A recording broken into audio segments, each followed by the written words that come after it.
You know, in the incredibly complex world of manufacturing, there's this unsung hero that quietly steps in and turns total chaos into a perfectly timed symphony of efficiency. We call it a production plan, and honestly, it's the master strategy that makes sure the right things get made in the right amount at exactly the right time. All right, so here's how we're going to break this down. First, we'll look at the nightmare of manufacturing without a plan. Then, we'll dive into the art of planning itself. We're also going to cover the two big strategies, push versus pull, the different levels of planning, and what happens when things inevitably go wrong. And we'll wrap it all up by looking at how modern systems are completely changing the game. So, first up, let's talk about what happens when you try to manufacture without a plan. Just picture a factory floor trying to work without a script, or an orchestra without a conductor. Yeah, it's not a pretty sight. It's pure chaos. And this isn't just some academic thought experiment. The consequences are incredibly real, they're super disruptive, and believe me, they are very, very expensive. The fallout is almost like a domino effect. Deadlines get missed, which of course makes your customers furious.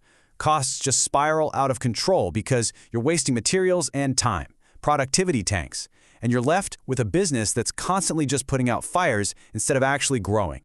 So, how do we fix this mess? Well, we do it by introducing the art of production planning. This is the discipline that brings that sweet, sweet order back to the factory floor. At its heart, production planning is really the master strategy for everything. Now, the official definition talks about production volume and timing, which is true, but think of it more like this. It's the art of orchestrating your people, your materials, and your machines to meet customer demand as efficiently as humanly possible. A really solid plan answers the 5 most fundamental questions in all of manufacturing. It starts with what product to make and how much of it you need. And then it gets into the nitty-gritty of when to produce it, when it has to be done, and finally, when it's going out the door to the customer. Now, here's something that's super important to get right: the difference between planning and scheduling. Think of the plan as the high-level strategy. It's the map of your entire journey. The schedule, on the other hand, is the detailed turn-by-turn GPS navigation that gets you there, telling specific people and machines what to do and when. So scheduling is a critical part of the overall plan. Okay, let's go a little deeper. There are 2 fundamental philosophies that guide all of this planning. We call them the push versus pull strategies. The difference really boils down to one simple question. Are you making stuff based on a forecast of what you think you'll sell, or are you making it based on an actual customer order? The push method is all about the forecast, but that's risky because you might make too much and end up with a ton of unsold inventory. The pull method is much leaner. It waits for a real customer order to pull the product through the system. And the absolute classic example of the pull method in action is Toyota's world-famous Kanban system. It's brilliant. Line workers use these simple visual signals, the Kanban, to request parts from the step before them, but only when they actually need them. This simple idea ensures nothing gets made before it has a home. You know, a good production plan isn't just one single document. It's actually a hierarchy of plans, each one looking at a different time frame, all the way from a long-term strategic vision down to the individual actions happening on the factory floor today. And this breakdown is really fascinating. You've got the long-term plan, which looks out for years and is all about big-picture stuff like securing new equipment or facilities. Then there's the midterm plan for the next few months, which is about using those resources effectively. And finally, the short-term plan gets right into the weeds of daily tasks and work orders.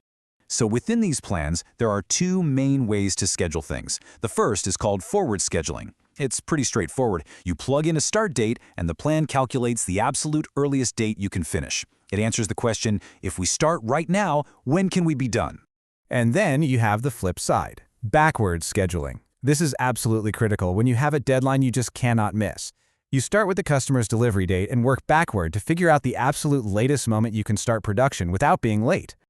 But of course, we all know how it goes. Even the most perfect plan can run into some serious trouble when it collides with the messy reality of the real world.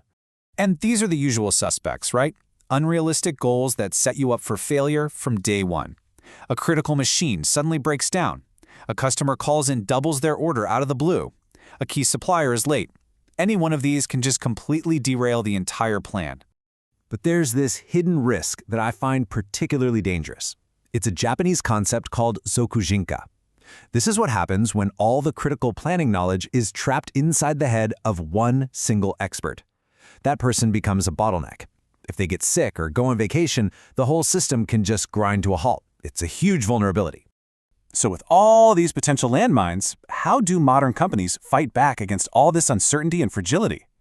Well, they turn to smarter planning systems. They go for the digital solution. The first and most obvious win is just a massive boost in efficiency.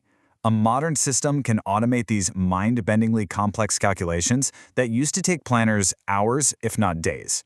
This frees up your people to focus on strategy and solving real problems, instead of just punching numbers into a spreadsheet.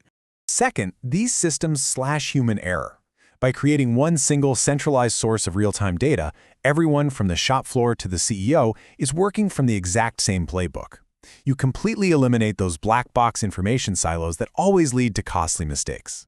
These systems also give you incredible real-time visibility into your inventory. You know exactly what you have, what you need, and when you need it. This stops you from making too much stuff that just sits there, and it prevents those crippling material shortages that can stop production in its tracks. And crucially, these systems directly solve that Zokujinka problem we were just talking about. They let you take the expert knowledge from your best planners and embed it right into the software's rules. Suddenly, planning becomes this transparent, repeatable process that doesn't depend on any single person being in the office. Which really brings us to the final big question. In a world that's constantly changing, just clinging to manual, outdated planning methods isn't really an option anymore. So you have to ask yourself, is your plan a relic of the past, or is it a dynamic, resilient tool that's ready for the future?